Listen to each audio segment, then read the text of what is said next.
And hello once again, this is Late Night Parents. This is Ted Hicks. Ways to follow the show, latenightparents.com, where you can follow our Twitter and Facebook. And I heard there's an Instagram. But we do this every week with the best team around the table. Absent this week is Dr. Michele. She had her event today. Well, I think she had 2 days worth of events. But across from me is Richie V. How you doing, Rich? Teddy Dad. What's going on, man? How are you? Pretty good, pretty good. A lot to cover, but we have a really good show tonight. I think all the shows are good shows. I think by default, I just say, hey. By default. You know why? Why? Because you're here. Ah! That's why. But the shows sound even better when I'm not here and I can hear you. No. And I'm traveling from afar. Across the interwebs. Virtually here. Not here. Physically here. Right. But you're listening.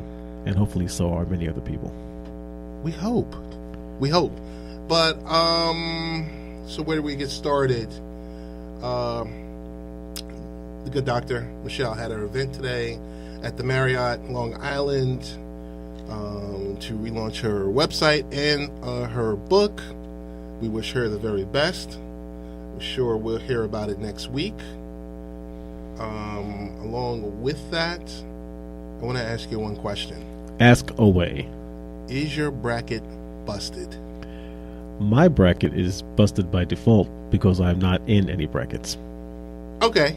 I wasn't expecting that, but I think everyone's bracket is busted with the University of Maryland of Baltimore County. That was the Cinderella story of the season. Yes, they defeated number 16 seed, defeated number 1 seed Virginia, wow.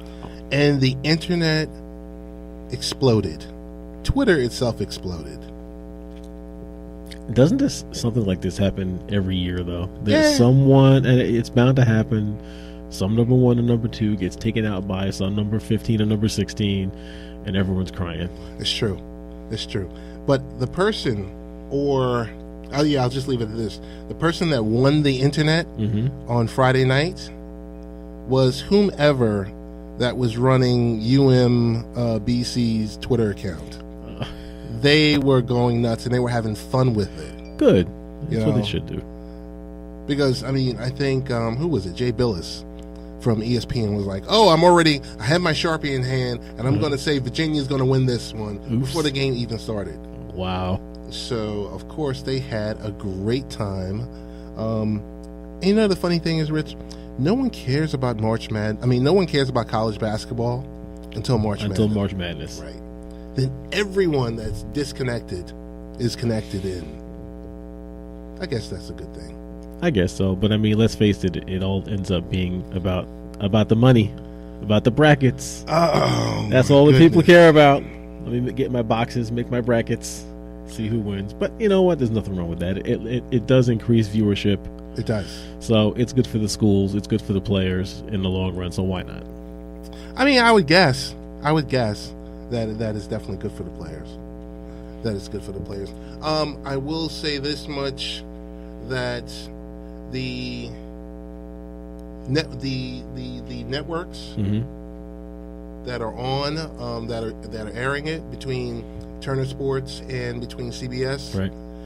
The main problem that I run into is sometimes you can't find the game. It's like, I don't know where True TV is. I don't know where. I mean, you know what channel True TV is because one of my favorite channels. One of your favorite channels. Okay. But I mean, so is it one of those things that some of the games aren't broadcast? You know, regional blackout type deal. Are all the games broadcast for the full country to see, or do you have to? Sounds like you have to do some channel hopping. You have to do some channel hopping. I think. The network itself, it does make an effort to let you know, because there's so many different providers you can potentially have. So it's like, hey, if I'm looking at it from Verizon, it's different than from Altice. Right. But I guess if we had, I wouldn't have this problem, or you wouldn't have this problem, if you had a virtual assistant. If you had a virtual assistant, hell of a segue. What a segue. If you had a virtual assistant, Rich, kudos. You would just have to ask your virtual assistant, right? Like, hey, find that game. Hello, Google. I'm looking for such and such game, and I'm on, Verizon, or I'm on DirecTV now. What channel is it? Bling. So I think we have a mystery guest that we've been waiting for. I'm not sure if Ethan is also on the line, but I know we also have the CEO of the Genie, the personal assistant. Yes, hello. This is Sharik Hamid. How are you? Sharik, how you doing? Hey, Sharik, how are you? Doing great, thank you. Good. We know that you were very busy. There was an event today. We want to thank you for dialing in, because you can be doing a whole bunch of other things right now. Absolutely. Thank you for having me on. So, Sharik, we'll get right into it. Tell us about the Genie. So Genie is basically a little portable device which gives you a choice of any personal assistant that you like, whether that's Google or that's Alexa or whether it's Siri. You can control all these devices with a very small portable device without needing any other hardware other than your phone. All right. So is this something like the existing services where you'll say the keyword, hey Siri, okay Google, whatever it may be, or Alexa, and then it answers? Or can you just go out and say, what you want to do and let it start recognizing you? So absolutely, you can use any of the existing words like Alexa or OK Google or Genie or Hey Siri, or you can use it in a touch and talk mode where if you don't want it to listen all the time, you can just simply touch a button. One button is for Alexa and the other button is for Google or Siri, depending on what platform you're using, and then you can just simply say whatever you're looking for. So it can be used in touch and talk mode or always listening mode. So, Sharik, I know you were at CES this past year. Yes. So what was the inspiration to create a tool like this? The basic idea is to give users options to use whichever personal assistant they like. They don't have to pick and choose. Normally, if you choose Alexa, you have to go with all the hardware that Alexa works with, or if you go with Google, you have to select all the hardware that Google works with. With this generic platform or universal platform, you can have different devices at your home. Some may work with Google, some may work with Alexa. And now with this device, you can control all of them, and you do not need another hardware like Echo or Google Home to use it with. You just simply have this $39 device clipped onto your shirt. You can take it anywhere. You can even stick it to your shower wall. It's water resistant. Put it in your car, and it's always with you, and all your virtual assistants are always portable. So along with working as the personal assistant, does it also integrate with, say, some of the home automation that maybe Alexa and Google and the other services also work with?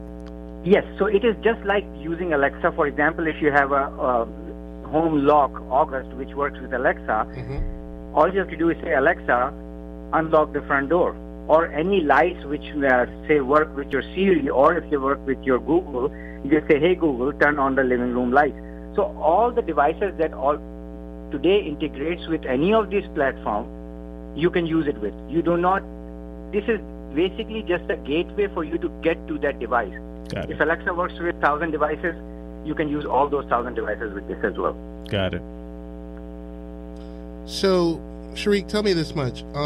With using the Genie, do you basically lose any functionality when you're, whether you're working with Alexa or you're working with the Google Home, or is it full functionality?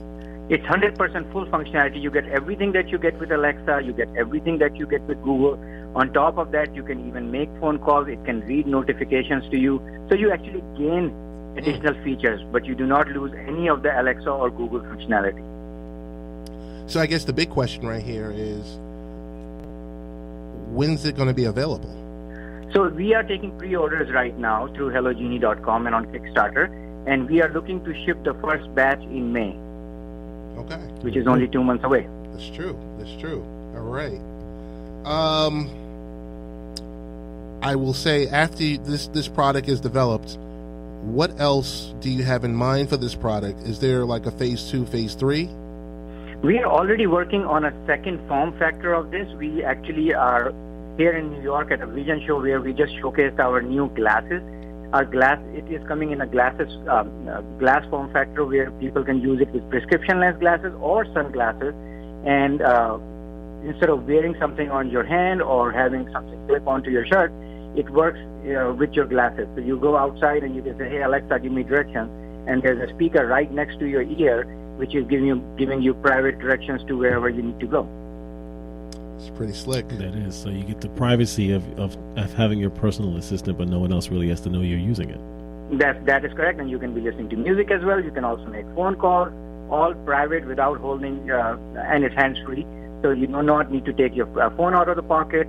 Do not need to do anything. Just give voices commands and whether make a phone call, get directions, or just simply reply to a text using speech to text feature on our app. I know it's a little early. Is the price point going to be the same, or is it going to be a little bit more, or that hasn't been determined yet? It will be higher. Right now we're taking pre-orders for $39, but the final retail price will be $59. Okay. Very good. Well, definitely want to thank you for taking a few minutes out. If we want to learn more about the Genie, what's the best ways for us to find out about it?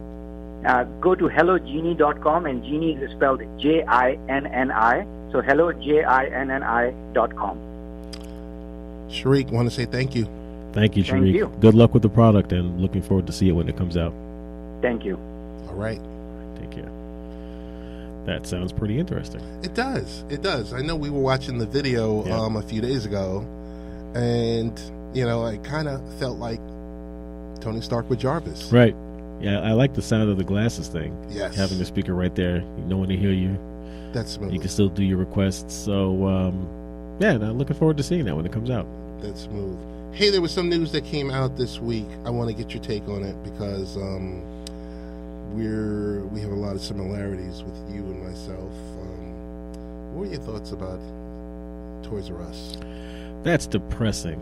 It really is. I mean, on the one hand, it's not like we could really say it's surprising because, Toys R Us, big brick and mortar, one of the biggest brick and mortars, specialty brick and mortar, like all the others has been taking the heat from. I mean, we all kind of blame Amazon, but it's the markets in general. But I know, you and I both, I'm sure, grew up the same way. It's like, going to the toy store. Oh man, going to Toys R Us, gonna run the aisles. Oh yeah. And these kids coming up are not going to get the chance to experience that. They're not going to get to experience a lot. Yeah, it's true. It's very true. It's bothersome. I mean, and it sounds like Toys R Us was really trying to save itself. They were under Chapter 11 there. I thought they could pull it out. We're going to close a bunch of stores, and they were going to not close a couple out here in New York. And then at the last minute, it sounds like it all fell through where they just said, you know what, we're done. They're like, we're just going to shut down everything. Right, nationally. It's hard to kind of fathom that they took that big of a hit. But, I guess like we all have been doing, where you can just go online or even just say, hey, I'm not going to say it out loud because everyone's phone in here will start blinging. But hey, whoever, go buy me this toy. Right. And it's at your door 2 days later. Yeah. Convenient, probably costs less. And with some toys or with some products, it's there the next day. Right. For free, right. So, convenience is its own thing. Maybe, who knows, maybe Amazon makes a play and says, we'll take all that Toys R Us inventory and become Toys R Us Online and just merge it and build it into Amazon. I don't know. I mean, so here's my take. Because I was having a discussion last night and also online this week. And I said it's so easy to blame Amazon. Right, and I'm not blaming Amazon. No. I don't take it as you were blaming them. But it's so easy to blame Amazon, without a doubt. Okay, they're the big bully in the room. Yep. Okay, they're beating up everyone. Yep. they're spreading out into everything. But I will say, I'll take a step back and I say, at some point, we have to look at Toys R Us, look at the model. Right. Look at how they were operating as a legacy business. Mm-hmm. I mean, think about it. Toys R Us shut down KB Toy Stores. Right, exactly. Yeah, this is true. Very true. Yeah, they did. So, but, that was the kind of, again, the old style model where a brick and mortar took out a brick and mortar. Right. Big business took out and no one business. really cared back then. Right. No one really cared. But this, like you said, so who knows? What do you do now? But as you're saying, you can't blame Amazon here. It's changing of business models. It's what we've seen Walmart get blamed on for taking out all the mom and pop stores. Mm-hmm. Walmart gets blamed for that. Mm-hmm. It's the same exact thing. It's just at a scale. I mean, JCPenney, who? Sears. It's the model. The model is changing. Rich, it's the model of, okay, I'm going to go to this store. Right. I'm going to try this on. Yeah. Okay. Or I'm going to order online from Toys R Us. And you're getting hit with a $9.95 delivery charge. They did that? Okay. And it's going to be here in a week. Right. Unless you pay for overnight shipping. Right. Which is another $40. Right. So, I mean, you look at the model and you look at, that who doesn't have a Prime membership? These days, yep. Everyone. Yep. Because it's so easy. Yep. You almost wonder at what point is Amazon going to say, you know what? Everyone gets a Prime membership. Everyone becomes Prime. Right. Everyone gets the benefits. You remember about a year ago, we were talking about, and I know Dr. Michele gave me a funny look. She did when I said people who have EBT cards. Yes. Amazon was saying, Amazon, we'll take it. Yeah. We'll take your EBT card. We'll take and we'll, you know what, you won't have to pay the $99. Right. You can pay $75. Yep. And get the benefits. And of course, you would think government won't mind because they can track everything. It's all limited. You can't buy what you're not supposed to buy. Right. They can see. So you almost want to say, why not? I don't know. I just think. So the discussion I was having last night was there was a part on my refrigerator. Okay. One of the trays. Okay. Slipped out, hit the floor, cracked. Okay. So I plug in the serial number on the for the refrigerator. Yep. I find the part. Mm-hmm. I'm talking to whomever on the online chat. Mm-hmm. And standard thing. Hey, we can ship it to your house. It'll be here the following Thursday. Right.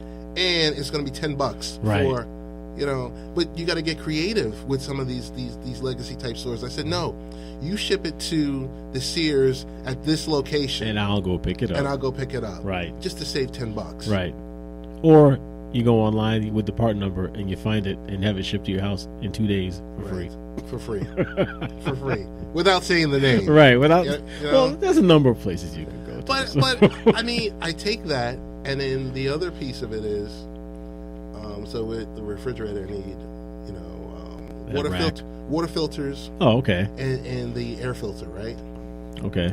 You go to your local store that you try to support. Yes. And it's $80. Right. You go to that other place. Right. Where it's 2-day shipping. Right. They're giving you a pack of 3 for $80. For $40. Wow. I said, what in the world is going on here?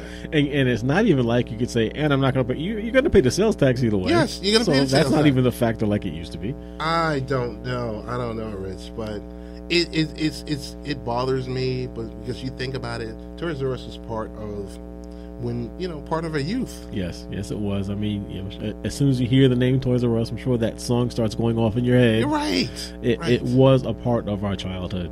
Painful. And many others. So painful. That one kind of hurts to see it go. Hey, I think we have he's going to be coming up in the queue shortly, Mr. John Woo, who's the founder of Gryphon Online Safety Inc. But before that, I wanted to ask you, you weren't here last week. Nope. You took the weekend off. I took the weekend off. I was very, very busy, though, last week. I was a little heartbroken because I kind of thought you were going to be here.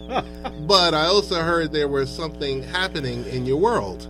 And in the personal world, but it's nothing that I can't talk about. Yes, because as you know, I've got 3 boys. Right. And my middle child, Ryan, moved out of state, out to Texas a couple of years ago, following what's looking to be a very successful career with Geico. Okay. And while he was out there, he met a young lady. Okay. And they have been inseparable, it seems, from when they started their relationship. Okay. And last Sunday, he proposed to her. All right. And she said yes. And she said yes, the important thing. So it was a weekend. It was a couple of days of hanging with them, hanging with the new future in-laws who we get along spectacularly with. Me and Pop's doing shots and hanging out, and he's cooking and she's cooking. And it was just a good weekend. And the whole family was there. Thank you very much. Congratulations. Thank you. Oh, my goodness. And I played Paparazzi. And got the pictures. Yes. But it was all good. Thank you. It was really great because I think you sent it to me first, and then something said, the little light bulb went off, said, go to Instagram. And that's when I went to your Instagram. Yes. I was like, oh, there's a picture. Yeah, there's another one. Yep. So I got great. The shot as he's on his knee. That was not a recreation. That was the moment. That's some really, really good stuff. Oh, my goodness. I will tell you this much. Before our next guest gets here, spent some time this past week. I went to Madison Square Garden. I think I saw some pictures. Went to the garden. I did not post any pictures. So that was your partner that posted the pictures. Right. And it was the Knicks and the Mavericks. Of course, the Knicks lost. It's the Knicks. It's the Knicks. You know, and you kind of get into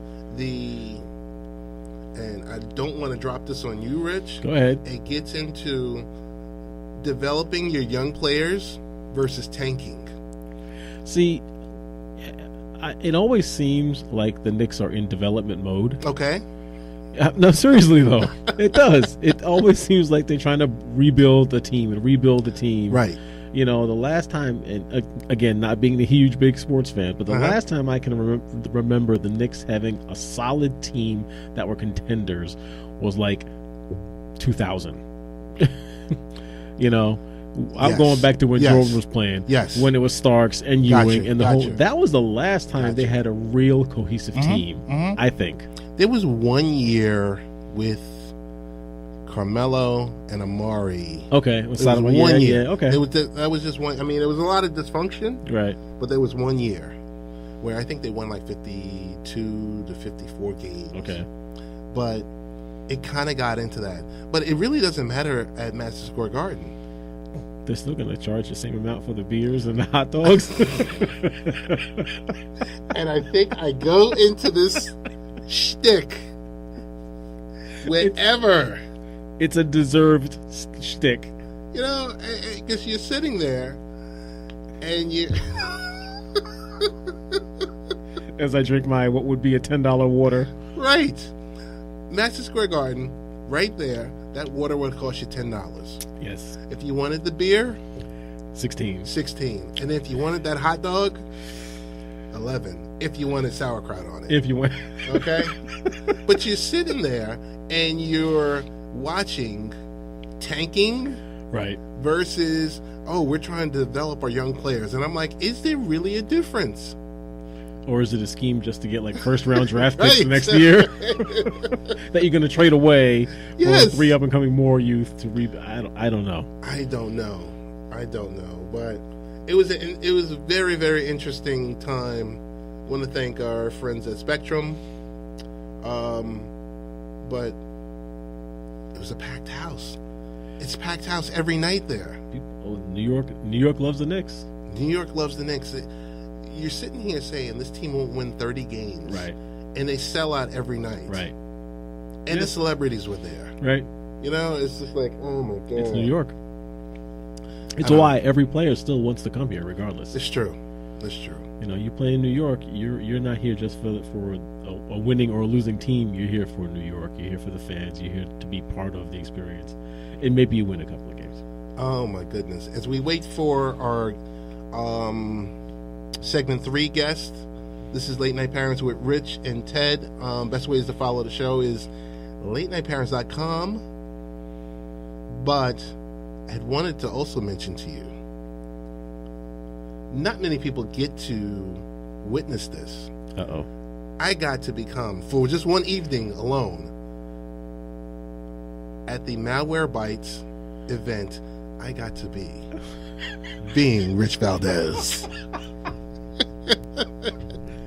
I'll leave the second half of the comment out and just let that float. Well, you know, went to Malwarebytes. There was being John Malkovich, being Rich Valdez. I attended the event that you were supposed to attend. Were you impersonating me? Yes. That's what you're telling me? I was impersonating you. I got dragged into this to attend this event. You ready for this? Wait for it. Wait for it. It was at a restaurant. Yes. That was on, I guess it was misread that it was on the west side. Oh, so no. we went to the restaurant, the Empire Steakhouse on the west side. And that's not where it was. Only to find out that it was the one on the east side. Super producer Brian. So I gotta tell you, I was not wearing my sneakers at night. Oh my goodness. What was it? At least a good meal? Well, before that, here's another thing. It was supposed to be from 4:30 to 6:30.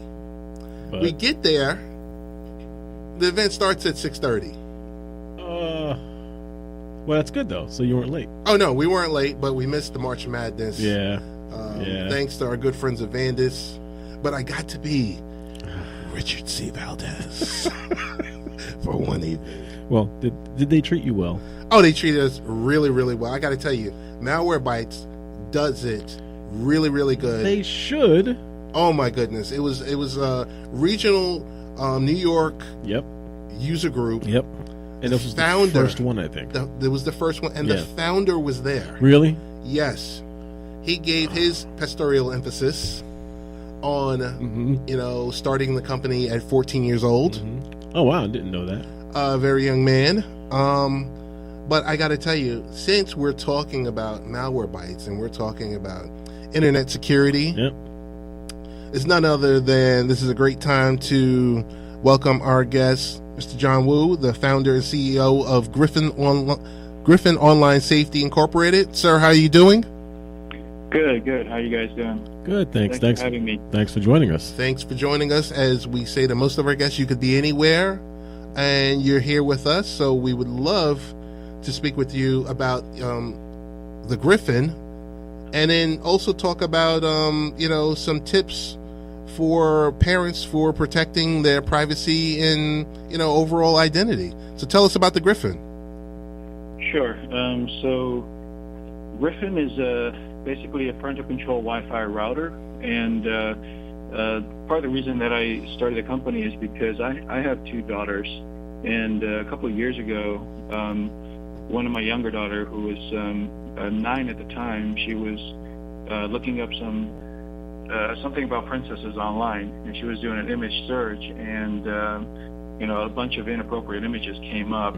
So as a parent, it's kind of quite shocking at the time. And of course, and having worked in the wireless and networking industry for the last 20 some years, I thought to do something about that. A lot of the software solutions that are out there that we looked at were very difficult to use, and having something where we can basically have something that's almost plug and play, and to be able to manage with an app was something that we thought about to make it really easy for parents. Because I know a lot of parents that we talk to have tried using some of the software solutions that are out there, and because of the challenges of using it, they stopped using the software. So our solution was to really look at how can we make this really simple for parents to be able to manage and control the access or limit the amount of inappropriate materials that's coming into the home. So that's why we started Gryphon. So it sounds like your primary focus with the device is web content filtering. Does it also look at network security in say firewall, or also doing content for malware and those type of things? Yeah, we do. Our initial focus was to create a solution that's easy for parents for content filtering, but also because it is a Wi-Fi router, Mm-hmm. We are incorporating virus protection on the network level as well as I've worked in the IoT and wireless industry for a while, and there's an explosion of IoT devices. I think the estimate right now is there's about 20 billion connected devices out there, and each one of those devices could be a vulnerability for hackers. So what we're doing is actually protecting all those connected devices in the home on the network level. And the way that we're doing it is by we're incorporating some machine learning to the way that we're protecting these devices. So, for example, if your device, your thermostat in your home that's connected, we basically learn the actual behavior of these devices over a period of time. So, for example, your thermostat will basically do certain things. It's not going to be doing all sorts of different things on the internet. It's actually doing a very specific function on the internet, on your network. We learn that behavior, then we lock it down to make sure that it's not doing something different, like uploading your files or looking at your traffic. Okay. Pretty good. So I see this device as a totally multifunctional type device, because initially I thought it was, okay, we can manage screen time, we can turn it on, turn it off. Also, now that the with the inception of IoT is another piece to it. I guess my question for you is, if the app itself is downloaded, let's say the Gryphon app is downloaded to a specific phone, or if it's tied into the specific device through the Wi-Fi, what if the device has LTE?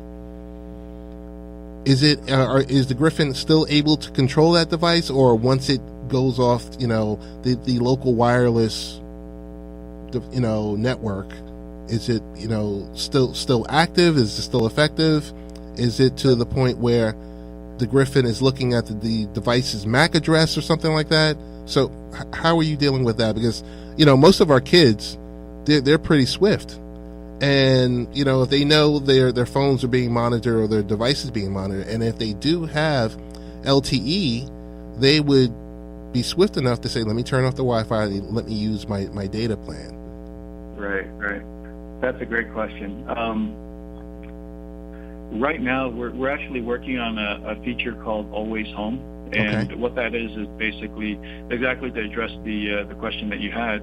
A lot of kids, especially when they get into more the teenage years, they're getting smartphones, and they could be off your home network. So what we have with Always Home is basically a feature which is getting developed, and we're planning to commercialize that later this year. What that is basically a secure tunnel that you can basically install a secure tunnel on their mobile devices. Very nice. So that it always tunnels the traffic back into the Gryphon network.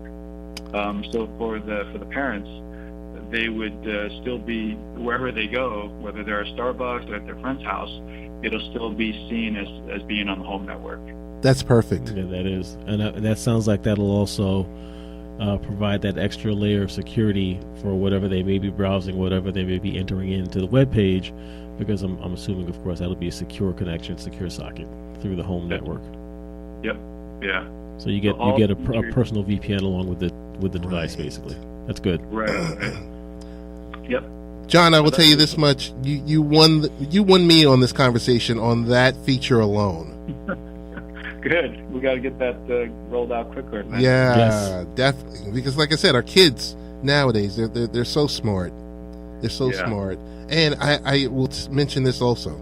A lot of the other products that are similar to yours, or they have some similar features, that's usually the piece where when you say, okay, now my child is on, their LTE or their data plan, and it's like, we've talked with a lot of people and they've been like, well, I don't have a solution for that. Mm-hmm. So very good. Good for you. Hey, so tell us this. Let's say once this, is this available right now to purchase, or it's still, what is the status we have of it?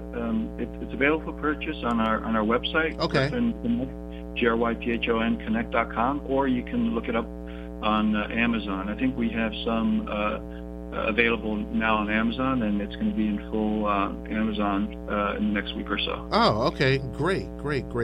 And if any of our listeners want to learn more about the Gryphon, what's the best ways they could find out about the Gryphon, via your website or social media, or? Yeah, they could go to our website. Again, it's Gryphon Connect.com, or they can look us up on Facebook. We have our Facebook page as well. It's Gryphon Social on Facebook. Gotcha. I think I don't know about you, Rich. I'm going to get my hands on a Gryphon and set it up in the home and stump my son.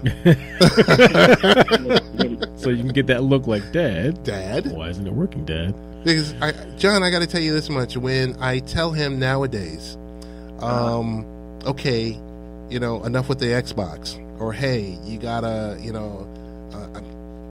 there's certain times during the evening, let's say like at 9:15, I turn off, the Xbox goes off, and his laptop goes off. And an iPhone that basically it's an iPhone that just has a data plan. But I'm doing this at the router. I'm doing this physically, like through my provider, and I can do it because I've been in IT for 20 years. But I'm saying, like, the average parent, they're not going to know how to do this type of stuff. Right. So I'm glad that you have a user-friendly type device, and we got to get the word out about the Gryphon. Yep. Yeah, we've gotten some really great feedback on our initial deployment. We have over 100 now deployed, and we're going to be having another 500 or so out in the field. But the initial feedback has been really, really tremendous. We've, one, people found it really easy to use. The other one is actually people were surprised that the Wi-Fi was really great too. It was a lot of people have said that the Gryphon Wi-Fi is a lot better and faster than the one that they had before. Wow. So we're really happy about those feedback. Perfect. Well, hey, we definitely want to have you come back on and join us in a few months so we can find out about what are some of the next steps for the Gryphon. All right, great. Thank you for having me. All right. Thank you so much. Thanks for joining us. All right, take care. Take care now. Yeah, that sounds pretty interesting. I know I've done demos and evaluations for some of the other products, and the key thing is the setup. The last one I did, I almost ended up rebuilding my own network just to get this thing to work.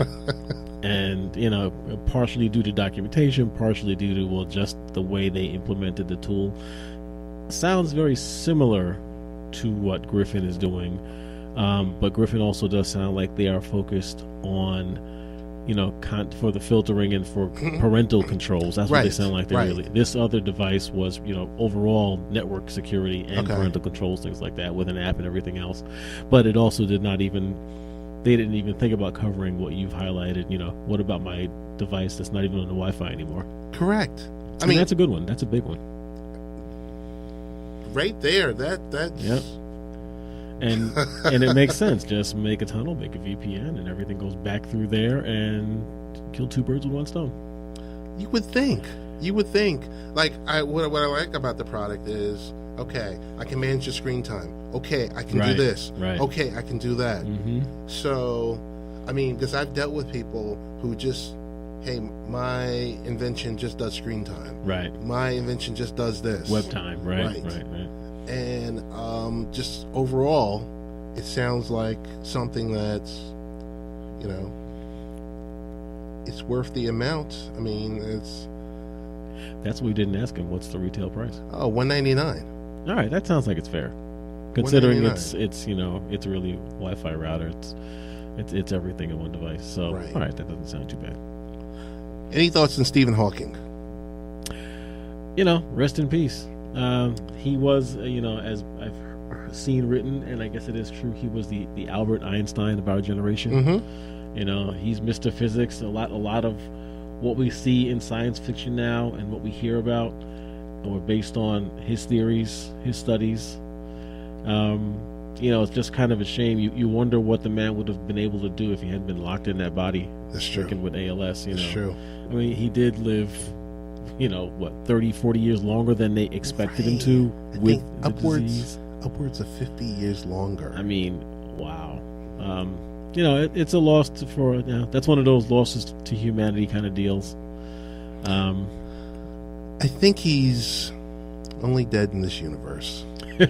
And through his own theories, he could be alive and well in another universe. Possibly. I think he's alive somewhere else. Looking back and saying, finally. You know, I got rid of that one. Oh my goodness. Gonna mention the name. This is Late Night Parents with Rich and Ted. Ways to follow the show, latenightparents.com. Former ESPN boss John Skipper. Now, I did see something. Came out this week, Rich. As you know, he stepped down a few months ago. Yes. And what was mentioned was, you know, it was kind of shocking, you know, where he's someone who's leading this organization. Like, you say the letters ESPN. Right. You think worldwide leader, you like, they're, you know, at the top of the game for all the sports. Right.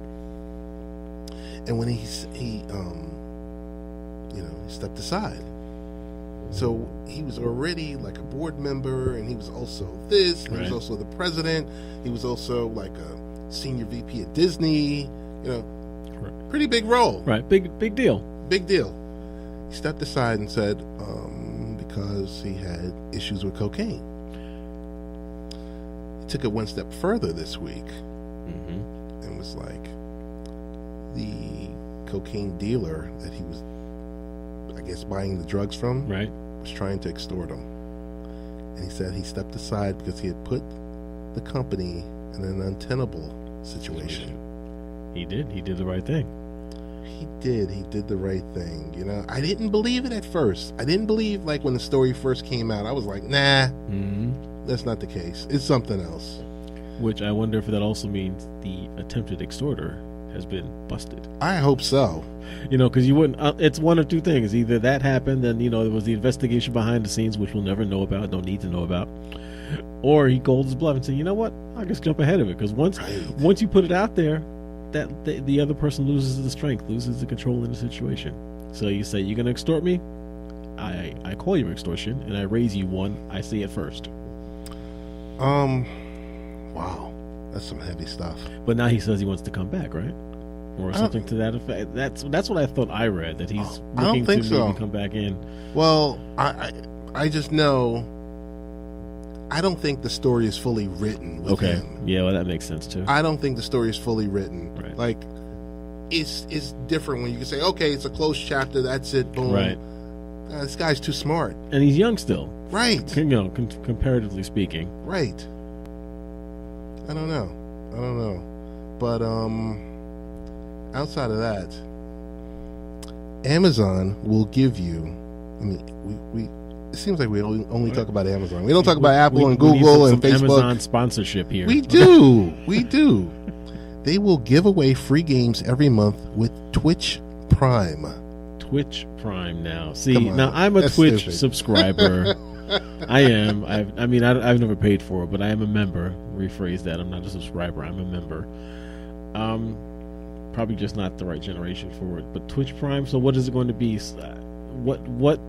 What is Twitch Prime going to give me? Who knows? I don't.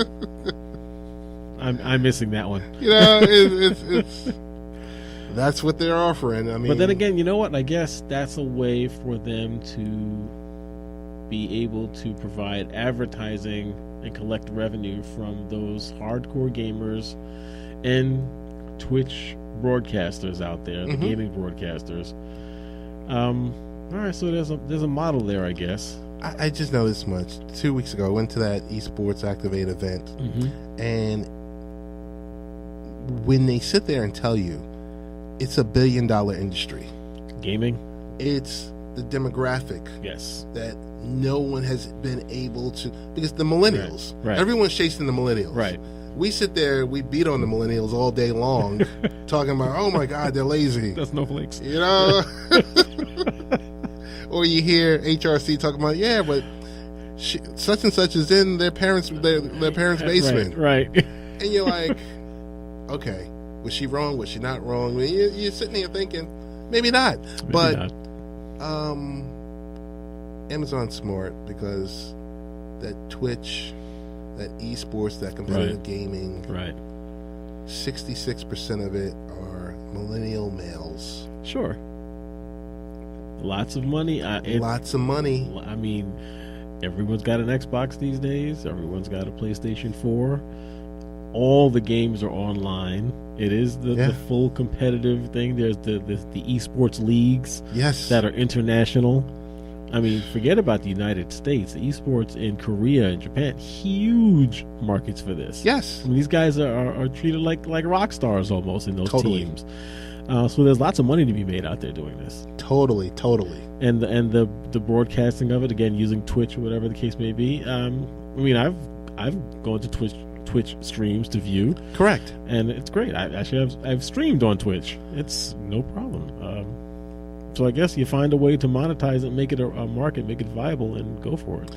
There's something, because I had mentioned last week that ESPN is all in. Right. They air, competitive gaming and esports. TBS, TNT.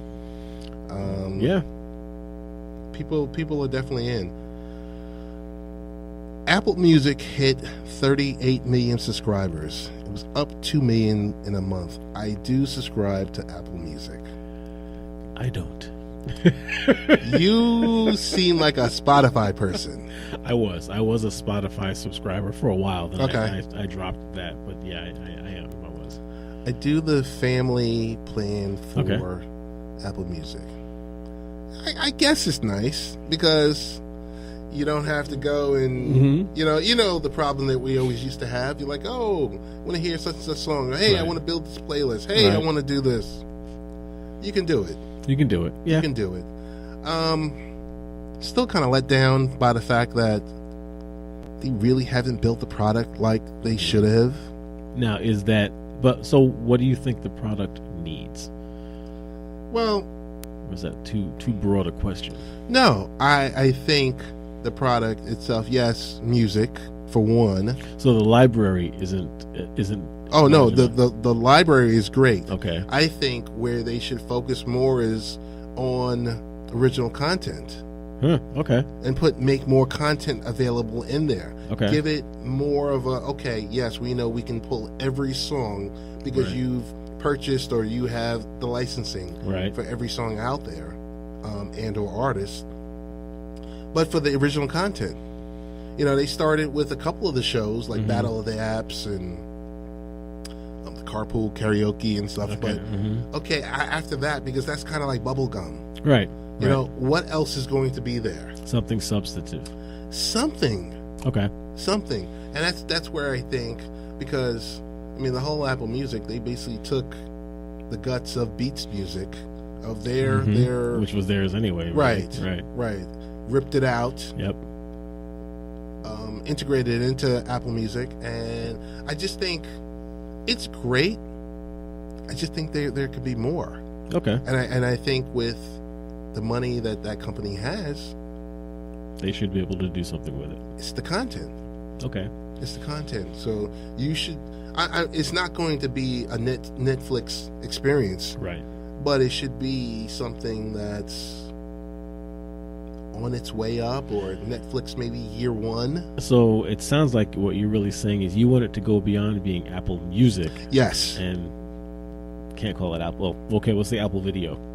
Apple Broadcasting. How's that? I'm okay with that. Okay. I'm okay All with that. You know, I just think there should be more. Okay. You know, and maybe that's asking for too much, but I don't think so. If they want to go beyond music. If they want to go beyond music. But then again, let's see. I think, didn't they just overtake? Did they overtake Spotify for subscribers? They overtook someone recently. What, Tidal? Oh yeah, them. I think they were always beyond Tidal. You know, when is Tidal going to fold? I think they missed their big opportunity, because I think there was a lot of talk about Apple purchasing Tidal. Right. And I think they missed that boat. Yeah, I think so. Okay. I think that's. Hey, I want to let you know, next week, working on getting someone in here to explain cryptocurrencies to us. That would be good. I'm in for that conversation. Yeah, I got someone working on someone, and then I had another person. I think they were going to talk about their battle with dyslexia. Oh, okay. So, Many. Yeah, it's either dyslexia or ADHD. Okay. You know, but I think they're a recent college grad, and they wanted to share their story. So their team reached out to us, and I was like, okay. Yeah, that's a good one. I know there are millions of people affected by dyslexia. Most of the time, you don't even know about it, or Totally. it gets misdiagnosed when they're young, and it doesn't really come out, and can't be treated or helped until they're in their teens, and this. So that'll be an interesting story to hear, I'm sure. Yeah, definitely. Really high also on the cryptocurrency. It's it's something that I'm sure you too want to get into it, right? And want to learn about it. But you don't want to be the sucker that just puts money into it and it's all gone. You don't. I don't want to lose anything from it. All I need is one time machine, Mr. Hawking. That's one it. time. Let me just throw $1,000 into a cryptocurrency 5 years ago, so I can be a multi-billionaire right now. Oh my goodness! But yeah, that's what I'm thinking. Oh, the one thing I wanted to, because I think we were talking about it a little bit before we get ready to close, about Madison Square Garden using the face scanning technology for all the customers. Oh, really? Can you identify you as you walk up, and totally. They can say, "Hi, Mr. Hicks, how are you today?" I don't think they're at that point yet. Yeah. But it's to a point where a lot of people are using it, and I just get the feeling of person of interest, my former favorite TV show. Favorite shows. It's just kind of like, if it's a satellite, if it's a camera, it's just out there. It sees you and identifies you. And facial recognition systems, help bolster security. Right. I made a very bad comment. What was that? Very bad comment was because, some of these places, I'm not saying specifically Madison Square Garden, right, hires these agencies. The agencies then, we get into the bill rate versus pay rate, right, and they're paying their security guards not well, right. So they're there, working, being underpaid, and then they don't give a boop, and anyone just walks in. Anyone just walks in, right? Right. Yep. But for the visual, you see security, but a lot of those guys are just like, right, just a body. So this is something to help bolster that. It kind of raises questions about privacy and data security and everything else like that. But that's something, I guess, for us for another time. No problem. What are you watching these days on Netflix, or anything else for that matter? What am I watching? It's a good question. I was trying to watch something. Collateral. Oh, okay. I was trying to watch Catching up Collateral. on something. All right. Yes. I was trying to watch Collateral, but it's... What about yourself? I started watching 7 Seconds. When you finish, we actually have to... All right, because I'm going to tell you, I didn't get through the first episode because I found it too stereotypical. Oh, okay. Okay. So I'm coming at it totally differently. Got and you. Then I started watching Altered Carbon. I only got through the first That's episode. funny. Okay, I didn't even finish the first episode yet. I was at the gym and I cut the one in between and the other, so I didn't. But that looks interesting. Okay. I'll probably go back to 7 Seconds. But Okay. First episode I was like, no, don't. No, this is right now. This just seems like too cookie cutter storyline wise. Hey, we got to get out of here, Yep. man. No problem. Best ways to get in contact with you, Rich. Late Night Rich.